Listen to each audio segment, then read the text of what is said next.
Customer को अलग से बेनिफिट इसका नहीं मिल सकता, ठीक है, इन चीज़ों का सेपरेटली अलग से बेनिफिट उसको नहीं मिल सकता। लिहाजा based on this ECL should account for services in the contract as a single performance obligation. बेटा ये पास्ट पेपर का मैं क्वेश्चन कर रहा हूँ, ठीक है। इसका मतलब ये हुआ कि ICAP IFRS 15 में से इस तरह के भी क्वेश्चन पूछता है। बाकी एंट्रीज वगैरह तो आगे चलकर आएंगी, लेकिन अभी इस स्टेज पे हमारे से इस तरह के भी क्वेश्चन पूछे जाते हैं। इसके बाद जनाब इसका पार्ट 2 है जनाब E-Solutions के नाम से। E-Solutions limited, a software developer, entered into a 2 years contract with a customer to provide software license including future software updates and post implementation support services.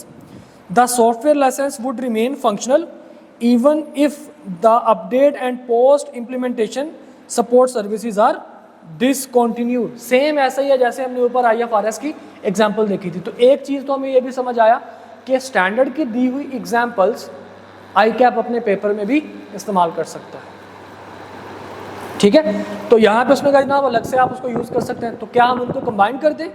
हम कहेंगे नहीं भाई साहब, जो आपके पास सॉफ्टवेयर लाइसेंस है, सॉफ्टवेयर इंस्टॉलेशन है, इनको हम लोग अलग से लिख देंगे, इकट्ठा कर देंगे, ठीक है। लेकिन बाकी चीज़ें जो हैं वो जैसे कि टेक्निकल सर्विसेज, फ्यूचर इम्प्लीमेंटेशन है और अपडेट्स वगैरह हैं, इनके बगैर भी काम चल सकता है। तो इसका मतलब क्या हुआ, ये हमारे लिए डिस्टिंक्ट गुड्स होंगी, कस्टमर को फ़ायदा भी होगा अलग से इनके और अलग से आइडेंटिफाइबल भी है।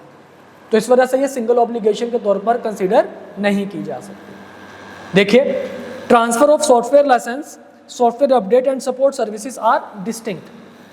The software license is delivered before the other services and remains functional without updates and technical support. Further, the customer can benefit from each of the services either on their own or together with other services that are readily available. ठीक है जी, licence का उसको अलग से फ़ायदा होगा, future जो उसको अपडेट्स आएंगे उसका अलग से उसको फ़ायदा होगा। ओके, तो दोनों के दोनों कंडीशंस हमारी मीट कर गई हैं यहाँ पे। Thus, the entity's promise to transfer the goods or services is separately identifiable from other promise in the contract. Based on the above, the contract should not be accounted for as a single performance obligation. Cleared? यहाँ तक जनाब हमारा जो 2 steps थे उनको हमने completely पढ़ लिया। अब रिमेनिंग हमारे 3 स्टेप्स हैं वो इंशाल्लाह कल से हम स्टार्ट करेंगे इसको। Okay, any question? ठीक है जी।